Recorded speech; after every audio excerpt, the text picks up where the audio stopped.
پیارے طلبہ و طالبات، آج ہم پڑھیں گے board of secondary education Rajasthan کے درجہ 10 کا سبق نمبر 4 نوشیروان عادل، جس کے مصنف مضمون نگار ہے مولانا اسماعیل میرٹھی۔ تو چلیے شروع کرتے ہیں آج کا سبق۔ نوشیروان عادل ملک فارس میں جمشید فریدو اور دارا جہ و حشمت اور شان و شوکت کے لیے مشہور ہیں، مگر جس تعظیم و محبت کے ساتھ نوشیروان کا نام لیا جاتا ہے وہ کسی کو نصیب نہیں ہوئی۔ جس طرح رستم کی شجاعت، حاتم کی سخاوت اور قارون کا بخل شہرائے آفاق ہے، اسی طرح نوشیروان کی عدالت ضرب المثل ہے۔ نوشیروان کا زمانہ آغاز اسلام سے کچھ ہی پہلے تھا، جس کو 1500 سال کے قریب ہوئے۔ نوشیروان ایران کا ایک انصاف پسند حکیم و فرمانروا تھا۔ عادل اس کے نام کے آگے لگایا گیا، یعنی عدل کرنے والا، انصاف کرنے والا۔ تو یہ نوشیروان عادل ہے۔ ملک فارس یعنی ایران کے جو سلاطین اور فرمانروا، جو ایران جو ملک ہے، ایران جو دیش ہے، اس کا پہلے نام، پرانا نام فارس ہے۔ اس فارس کے جو فرمانروا تھے، یعنی وہاں پر جتنے بھی سلطان سلاطین ہوئے، وہ ملک فارس کے میں جمشید یہ ایران کا ایک مشہور بادشاہ، کہتے ہیں کہ اس نے ایک ایسا پیالہ یعنی جام زم بنوایا تھا جس میں ساری دنیا کے حالات نظر آتے تھے، ایسا کہا جاتا ہے۔ تو جمشید فریدو یہ وہاں کا ایک بادشاہ تھا۔ دارا ایران کا مشہور شہنشاہ، جو سکندر اعظم کے ساتھ لڑتا ہوا مارا گیا تھا۔ یعنی ملک فارس میں جمشید فریدو اور دارا یہ جاہ و حشمت یعنی شان و شوکت اور ٹھاٹ باٹ سے رہنے والے، شان و شوکت سے رہنے والے وہاں کے بادشاہ تھے، فرمانروا تھے، اور شان و شوکت کے لیے مشہور ہیں۔ جس تعظیم سے وہ محبت کے ساتھ نوشیروان کا نام لیا جاتا ہے وہ کسی کو نصیب نہیں۔ یعنی یہ اتنے بڑے بڑے بادشاہ اور فرمانروا تھے ملک فارس کے، لیکن ان کا نام اتنی شان و شوکت کے ساتھ رہنے والے تھے، لیکن ان کا نام تعظیم و محبت کے ساتھ کوئی نہیں لیتا جتنا نوشیروان کا نام لیا جاتا ہے۔ جس طرح رستم کی شجاعت، رستم فارس ایران کا ایک بہادر پہلوان تھا، جس کی بہادری کی داستانیں شاہ نامہ فردوسی نے لکھا۔ شاہ نامہ ایک فردوسی نام کے شاعر ہیں، انہوں نے لکھا تھا، ان کی شاہ نامہ میں اس کے بارے میں درج ہے۔ تو یہ رستم بہادر پہلوان تھا۔ رستم کی شجاعت یعنی اس کی دلیری اور بہادری۔ حاتم ہے قبیلہ طے کا مشہور سخی، بہادر، فیاض اور بلند حوصلہ کا ایک سردار تھا۔ تو حاتم کی سخاوت یعنی فیاضی، دریا دلی، فراخ دلی، کرم فرمائی، جس کو ہم کہتے ہیں سخی بھی کہہ سکتے ہیں۔ تو حاتم کی سخاوت اور قارون کا بخل۔ قارون حضرت موسیٰ علیہ السلام کی قوم کا بڑا مالدار مگر کنجوس شخص، جو اپنے مال سمیت زمین میں غرق کر دیا گیا، دھسا دیا گیا۔ اس کے پاس بہت بڑے خزانے تھے، لیکن یہ زمین میں دھسا دیا گیا۔ کا بخل یعنی اس کی کنجوسی، تنگ دلی، لالچ۔ اس شہر آفاق یعنی جہاں بھر میں مشہور ہے، یعنی رستم کی شجاعت، رستم کی بہادری، حاتم کی سخاوت और कारून का बुखल यानी उसकी कंजूसी पूरी दुनिया में मशहूर है, सब लोग इनको जानते हैं। इसी तरह नौशेरवां की अदालत जरबुल मिस्ल है। इसी तरह से जो नौशेरवां है उसकी अदालत है, उसका इंसाफ है, वो जरबुल मिस्ल है, कहावत है। यानी जरबुल मिस्ल है वो जुमला जो कहावत के तौर पर मशहूर होता है, तब कहा जाता है कि नौशेरवां की अदालत, यानी यहाँ पर पूरा अदल और इंसाफ मिले। नौशेरवां का जमाना आगाज इस्लाम से कुछ ही पहले था, यानी हमारे नबी सल्लल्लाहु अलैहि वसल्लम के आने से कुछ पहले का जमाना है और करीब 1500 साल पहले का जमाना उसका रहा था। तो ये उस वक्त के लिए बताया है कि जब ये मुसन्निफ ने ये जब मजमून लिखा तो उस वक्त से 1500 साल पहले का ये जमाना रहा था।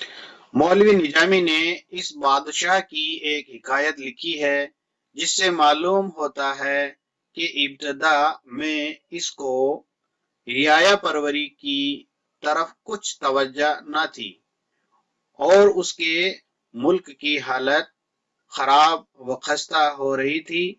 वो लिखते हैं कि एक रोज नौशेरवान ने शिकार के पीछे घोड़ा डाला और सिवाय वजीर के कोई उसके साथ में न रहा। बादशाह ने देखा कि एक वीरान गांव की दीवार पर दो चिड़ियां बैठी हुई चहचहा रही हैं। उसने वजीर से पूछा कि ये क्या कहती हैं।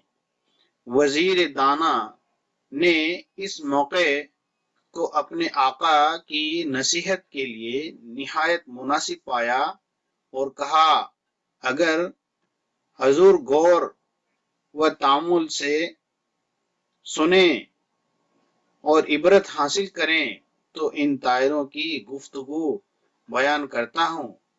इन चिड़ियों ने आपस में अपने अपने बच्चों की शादी की है।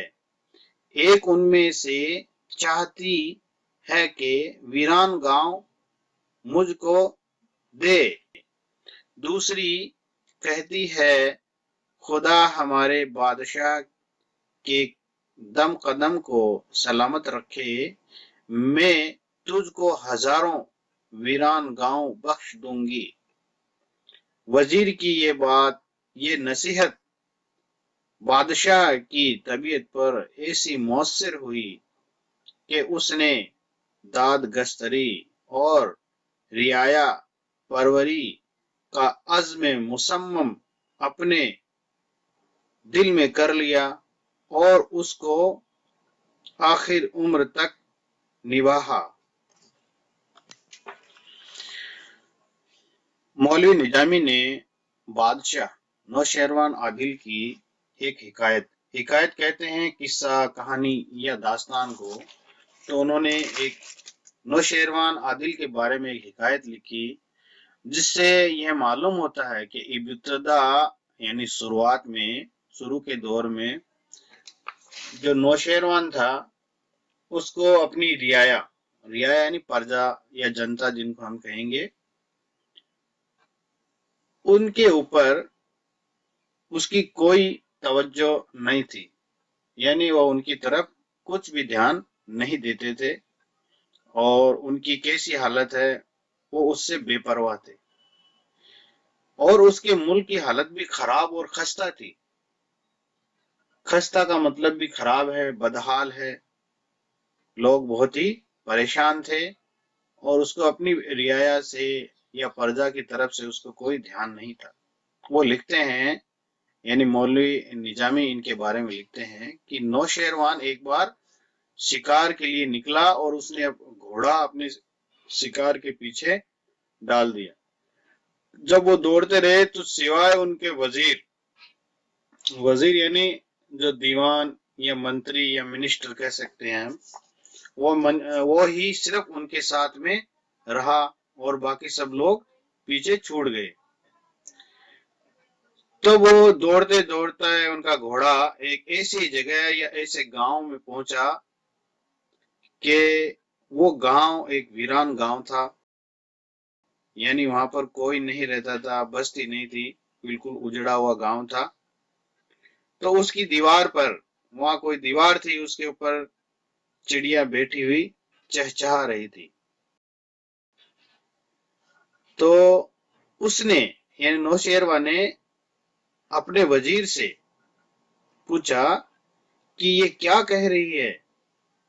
तो वजीर दाना, दाना यानी अक्लमंद, होशियार, दानिशमंद, जो वजीर था, वजीर दाना ने इस मौके को अपने आका, आका यानी मालिक साहब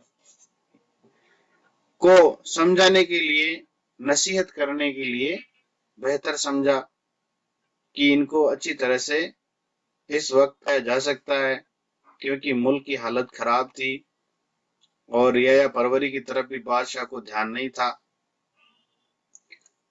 तब उसने कहा, अगर गौर तामुल से काम लें, अगर आप सोच और फिक्र से काम लें और सोचें कि ये क्या कह रही है, तो उसने कहा कि आप इनकी जो बात है उनको सुने और उससे इबरत हासिल करें, यानी उससे कुछ सबक हासिल करें। तो इन तायरों, तायरों यानी परिंदे, चिड़िया, इनकी गुफ्तगू बयान करता हूँ। वजीर ने कहा कि अगर आप इनकी, चिड़ियों की बातों को, तायरों की बातों को ध्यान से सुने, तो ये कुछ बयान कर रही है, ये आपस में जो चहचहा रही है, ये आपस में कुछ कह रही है, तो मैं आपको इनके बारे में बताता रहा हूँ। तो इन चिड़ियों ने आपस में, तब वजीर ने कहा कि इन चिड़ियों ने आपस में अपने बच्चों की शादी कर दी है।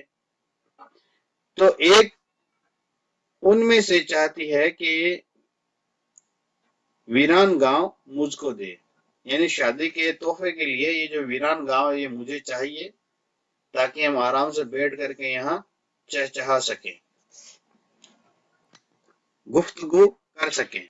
तब दूसरी चिड़िया ने कहा कि खुदा हमारे बादशाह को के दम कदम, यानी उनकी जिंदगी बाकी रखे, उनको सलामत रखे, उनकी जाते हस्ती को बाकी रखे। मैं तुझको हजारों वीरान गांव बख्श दूंगी, यानी जब तक हमारे जो बादशाह है वो हमारे सरपरस्त बने रहेंगे, तब तक मैं तुमको इस तरह के कई हजार गांव बख्श दूंगी, कई हजार गांव दे दूंगी। वजीर की ये नसीहत, नसीहत यानी सबक आमोज जो बातें थी, जो भली बात थी, वो बादशाह की तबीयत पर यानी उसके मिजाज पर यह बातें असरअंदाज हुई, पर मुअस्सिर हुई, यानी असरअंदाज हुई, और ये मुताशिर करने वाली बातें थी। तो हुई कि उसने दाद गश्तरी, यानी अदल व इंसाफ और दाद रसी और रियाया परवरी का अज़्म मुसम्मम कर लिया। उसने ये मजबूत और पक्का इरादा कर लिया और ये नीयत कर ली कि अब अपने दिल में कर लिया और उसको आखिर उम्र तक निभाया। यानी उसने अपनी रियाया और वहां की जनता की खिदमत करने का अज़्म मुसम्मम कर लिया, पक्का इरादा कर लिया, नीयत कर ली, और ये भी इरादा किया कि इसको मैं आखिरी उम्र तक निभाऊंगा। एक हिकायत इस बादशाह की शेख सादी ने लिखी है, जिससे ये साबित होता है कि वह अदबी उमूर में अदल के कायदों को मलहूज रखता और इंसाफ की पाबंदी करता था। चुनांचे जब सैदगाह में उसको नमक की जरूरत हुई, तो करीब के गांव में गुलाम भेजा, मगर उसको सख्त ताकीद की कि कीमत दे कर लाना। गुलाम ने कहा, जरा सा नमक देने में रियाया को क्या मुजर्रत पहुंचेगी। बादशाह ने कहा, کہ ایک बुरी रस्म पड़ जाएगी। जो बड़े बड़े जुल्म दुनिया में हो रहे हैं वो शुरू में ऐसे ही खफी थे। इसी नौशेरवान आदिल के बारे में एक हिकायत शेख शादी रहमतुल्लाह अलैह ने भी लिखी है। ये शेख शादी रहमतुल्लाह अलैह के बारे में है कि ये फारसी जबान के मशहूर शायर थे और इंशा परदाज भी थे। इनकी किताबें गुलिस्तां और बोस्तां बहुत ही मशहूर किताबें हैं इनकी, शेख शादी। तो उन्होंने भी लिखा है कि जिससे ये साबित होता है कि ये नौशेरवान जो बादशाह था वो अदबी उमूर का भी माहिर था, यानी अदब से मुतालिक काम या मामला। तो यह है नौशेरवान आदिल अदबी उमूर में भी अदल के कायदों को मलहूज रखता था, यानी अदल के जो कायदे हैं उनका लिहाज रखता था, उनका ख्याल रखता था और इंसाफ की पाबंदी करता था। अदल और इंसाफ की भी पाबंदी करता था। चुनांचे एक बार सैयदगाह यानी शिकारगाह, वो जगह जहां पर शिकार किए जानवर को पकाया जाता है वो जगह सैयदगाह कहलाती है। तो वहां पर उनको एक बार सैयदगाह में नमक की जरूरत पेश आई, सालन वगैरह बनाने या जो भी या खाना बनाने में। तो करीब के गांव में उन्होंने एक गुलाम भेजा, जो उनके यहाँ नौकर है उसको भेजा और उसको सख्त ताकीद की। ताकीद यानी सख्त हुक्म दिया, सख्ती से उस चीज को पाबंद कराया कि नमक जो ला रहे हो वो कीमत देकर ही लाना। लेकिन गुलाम ने कहा कि जरा सा नमक देने में रियाया, यानी जनता को क्या मुजरत होगी, क्या नुकसान होगा, थोड़ा सा अगर नमक दे देंगे तो उनको क्या नुकसान हो जाएगा। तो बादशाह ने कहा कि एक बुरी रस्म जो पड़ती तो उससे बड़े बड़े जुल्म जो दुनिया में हो रहे हैं वो असल में शुरुआत में जब वो रस्म शुरू होती है तो वो खफीफ होती है, यानी बहुत ही खुफिया और छुपी हुई होती है, दिखती नहीं है वो। तो जब बुराई की शुरुआत होती है तो शुरू में वो ऐसे ही होती है, छुपी हुई होती है, दिखती नहीं है। तो इसलिए अगर हम इस तरह से बुराई की शुरुआत करेंगे तो धीरे धीरे वो बुराई है वो बड़ी हो जाएगी। उसके अदल व इंसाफ की हिकायतों में सबसे ज्यादा दिलचस्प और उस पीरजाल का किस्सा है जिसने बादशाह के हाथ अपना झोंपड़ा फरोख्त करना मंजूर न किया। बात यह थी कि बादशाह ने एक ऐवान आलीशान तामीर कराया था। उसके एक गोशे की कजी बगैर उसके दूर नहीं हो सकती थी। उसके एक गोशे की कजी बगैर उसके दूर नहीं हो सकती थी कि बुढ़िया की जमीन भी उसमें शामिल कर ली जाए। हर चंद बुढ़िया से दरखास्त की गई और उसका बहुत बड़े मुआवजा की तमह दिलाई गई, मगर वह किसी तरह राजी न हुई। गर्ज बादशाह को अपने गरीब हमशाया की पास खातिर से अपने महल का नक्श चार व नाचार गवारा करना पड़ा।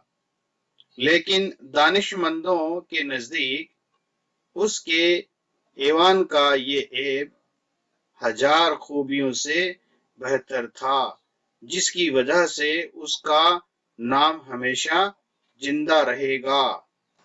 इस बादशाह नौशेरवान के अदल व इंसाफ की एक और हिकायत यहाँ पर दर्ज की गई है, एक और किस्सा बयान किया गया है। ये बहुत ही दिलचस्प किस्सा है कि इतने बड़ा बादशाह होकर भी उसको किस तरह अपनी रियाया کا خیال تھا، اپنی پرجا کا وہ دھیان رکھتا تھا۔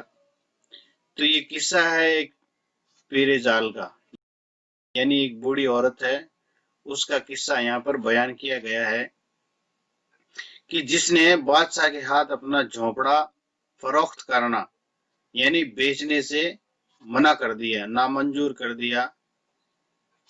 ہوا یہ تھا کہ بادشاہ نے ایک ایوان عالی شان بنوایا تھا، یعنی ایک شاندار اس نے محل تعمیر بنوایا۔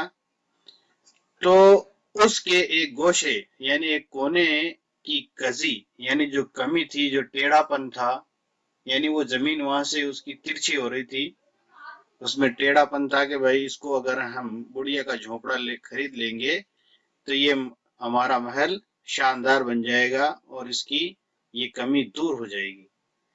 تو وہ کمی دور ہو سکتی تھی کہ اس بڑھیا سے وہ زمین خرید لی جائے اور اس کو جو محل بنایا جا رہا تھا اس میں شامل کرنے پر وہ محل بہت ہی اچھا بن جاتا اور اس میں جو کمی تھی وہ دور ہو جاتی۔ تو اس بڑھیا کی زمین لیے بغیر وہ کمی دور نہیں ہو سکتی تھی۔ تو بادشاہ نے ہر چند کوشش کی، بڑھیا سے درخواست کی، عرضی لگائی، پرارتھنا کی کہ بھائی یہ جو زمین ہے آپ کی، آپ مجھے فروخت کر دیں اور اس کا بڑھیا معاوضہ ملے گا آپ کو، یعنی آپ کو اس کا بدلہ مل جائے گا، عوض میں کچھ دے دوں گا میں، اور جو بھی ہے اچھا آپ کو اس کا معاوضہ دیا جائے گا۔ اس کی تمع دلائی گئی، یعنی اس کو لالچ دلایا گیا کہ آپ یہ زمین میرے ہاتھ فروخت کر دیں تو میں آپ کو اچھے روپے اس کے دے دوں گا۔ غرض بادشاہ کو اپنی غریب ہمسایہ کی پاس خاطر سے، لیکن وہ بڑھیا ہے وہ مانی نہیں کہ نہیں میں تو آپ کو یہ زمین نہیں دوں گا۔ تو بادشاہ نے اپنی غریب ہمسایہ یعنی پڑوسی کی پاس خاطر یعنی لحاظ کرتے ہوئے، اس کو رعایت دیتے ہوئے، اپنے محل کی جو نقص یعنی جو کمی ہے اس کو مجبوراً چاروں ناچار یعنی عاجز ہو کر کے، مجبور ہو کر کے، انتہائی مجبور ہو کر کے اس کو گوارا کرنا پڑا، اس کو برداشت کرنا پڑا، اس کو ماننا پڑا۔ لیکن عقل مند لوگوں کے نزدیک اس کے ایوان کا یہ عیب یعنی جو کمی اور کزی اور ٹیڑھا پن ہے وہ ہزار خوبیوں سے بہتر تھا۔ بھلے اس کے اندر یہ ایک کمی رہ گئی ہو لیکن یہ کئی خوبیوں سے بہت ہی اچھا تھا، جس کی وجہ سے